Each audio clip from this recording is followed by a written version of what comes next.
All right, so here's another video on the reliability of the New Testament. Now, specifically, what we're going to go over is the reliability of the Gospels.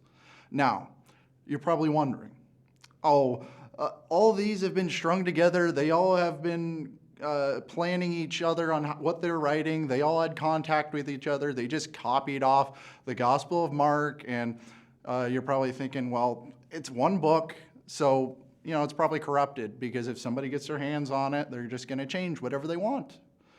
Well, that's not true. So when we look at the manuscript evidence and what we have today, we understand that the Bible isn't just one book. The Bible is 66 books. It's a bunch of different historical documents that have been strung together and bound into one book. Now, in fact, if you look at history, you realize that actually early Christians invented what you now know what a book is. It's called a codex, where you bind a bunch of scrolls and manuscripts together. Christians invented that in the early centuries of AD. So when you look at the reliability of the Gospels, you can know that they're independently created and written by different people at different times in different places. You see that people did not just get their sources from everybody else, they got their own information.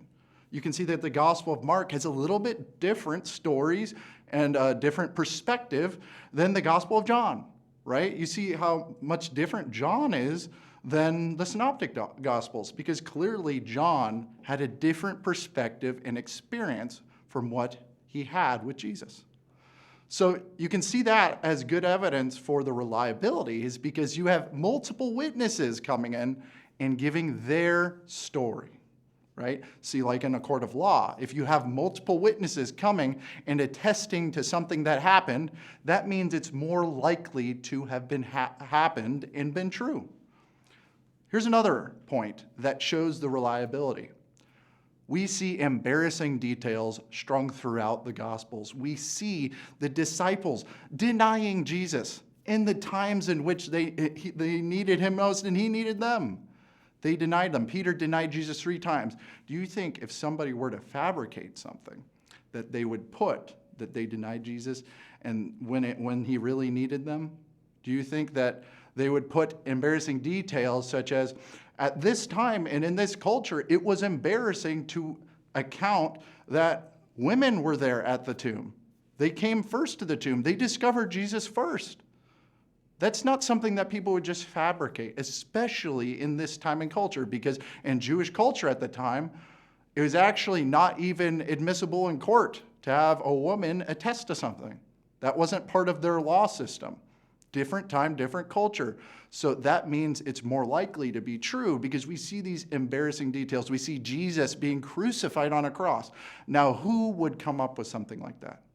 Jesus, the God and Savior of the early Christians in all of humanity, we see him getting crucified, beaten, maligned and mocked and whipped, everything that you would just be so embarrassed to have to write down.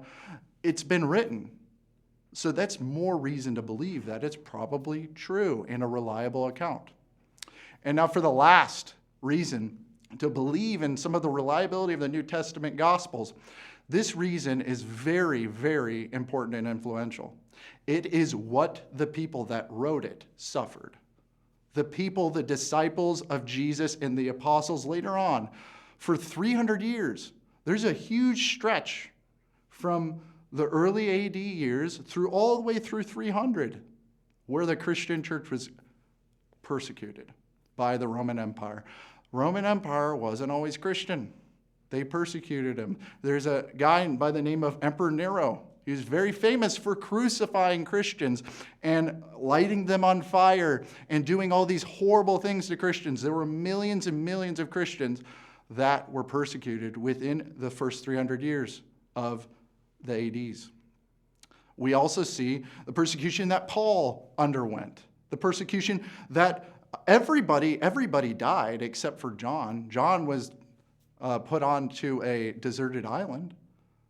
Who would live a lie and to propagate a lie just to get persecution and pain in return? Just think about it. Would you do something that you know is a lie? Let's say they made it up. They got killed and persecuted for it. That's another reason why you should think this is a reliable account, because these people died for it. There was bloodshed for it. And we know from psychology that people will not die for something that they know is a lie, right? We do know people will die for something that they think is true and that may be a lie, but these people believed it to have been happening, that Jesus Christ died and resurrected. These people believed it, especially if you see in 1 Corinthians 15, Paul wrote over 500 witnesses saw the resurrection and the ascension of Jesus Christ. So as you go on, remember these 3 points: the embarrassment, the independent accounts of the Gospels, and also the persecution of the early church. These are 3 very, very important reasons to believe that the New Testament Gospels are reliable. Thank you.